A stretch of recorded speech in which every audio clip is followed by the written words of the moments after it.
Our final speaker is a fantastic gentleman who is going to share a number of stories about people who have impacted him and who he has impacted. He is a man who is very learned. He holds 2 master's degrees, one in marketing, the other in tourism development and management, as well as a Bachelor of Science from UCT. He's been in the clothing industry, the financial services industry, education, recruitment, HR, and he's also spent over a decade, I think it's a decade, at the Robben Island Museum doing marketing for him. He's had the pleasure of meeting the late Nelson Mandela 4 times. He speaks 11 languages, including sign language.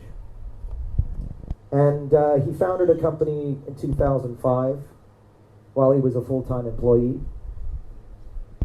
And he's going to tell us a little bit about overcoming disability or perceived disability, or just getting on with life. His name is Shoni Khangala. Shoni, please take the stage.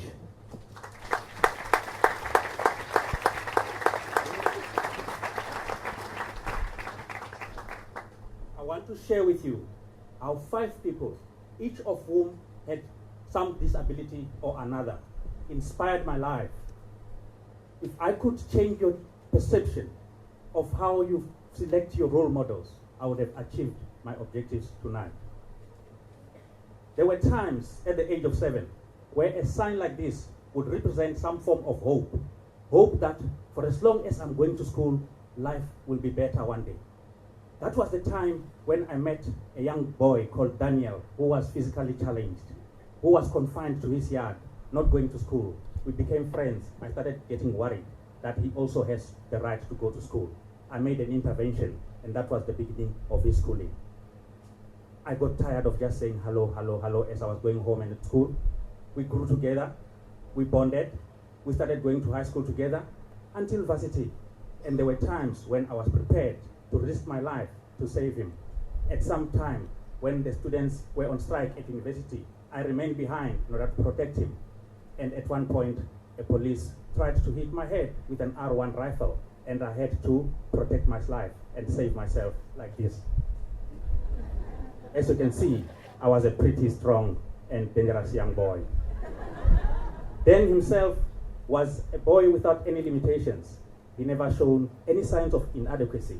In fact, there were a lot of things that we did together like any able-bodied people would do. The only thing we didn't do, of course, was to sprint. But otherwise, he's very comfortable in his skin. We had a lot of good time together. We grew together. We inspired each other. We passed wonderful exams together. We did great, great, great stuff together. You know what?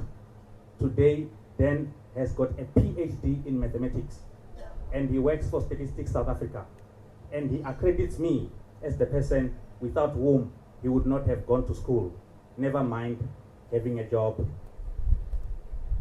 This is a man who inspired me. We've been friends for 40 years now, over 40 years actually, and he is my inspiration.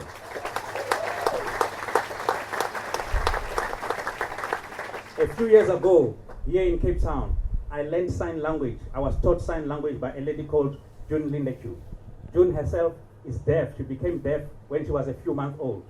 I have powerful stories about my journey in sign language, which I can share with you. And of course, June herself is a woman in a mission to teach people like us how to appreciate the plight of people who cannot hear. I learned lots of stuff. I learned sign language, I learned signs. Of course, this is a sign for I love you. So next time, you can also do it that way. And for now here, I would say to you, I love you. Ladies and gentlemen, this is June visiting me a few weeks ago. She had a personal problem.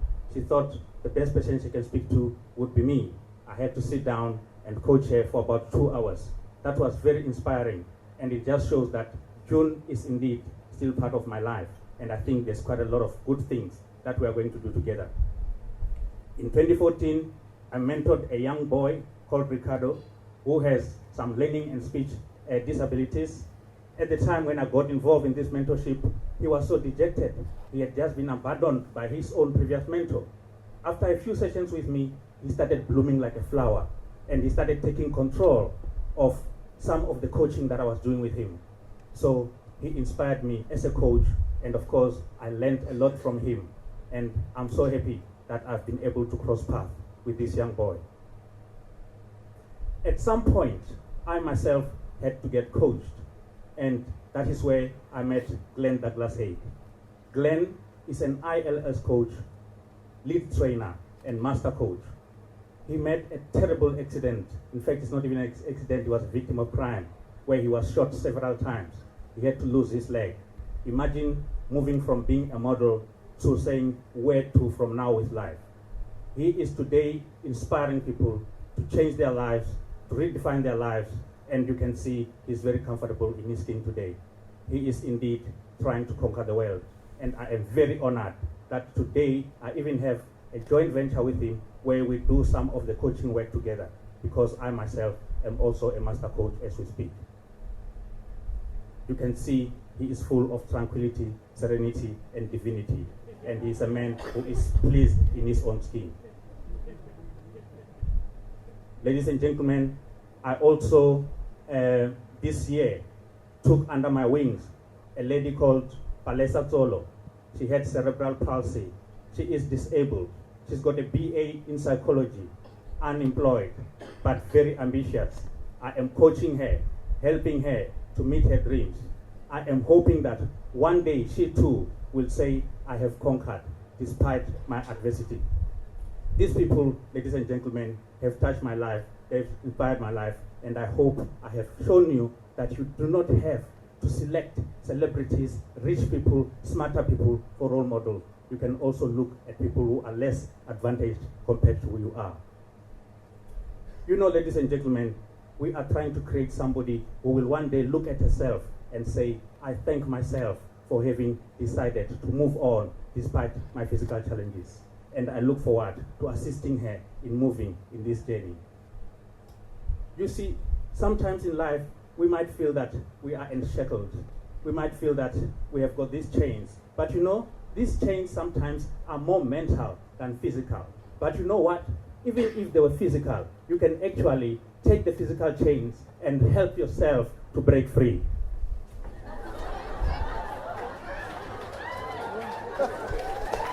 Ladies and gentlemen, if I have helped you to have a perception that you don't have to look for celebrities as role models, I hope I have got my message to you.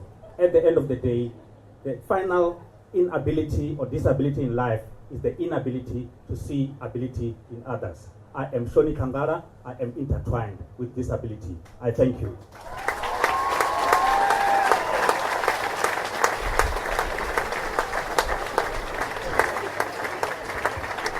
Shoni Khangala!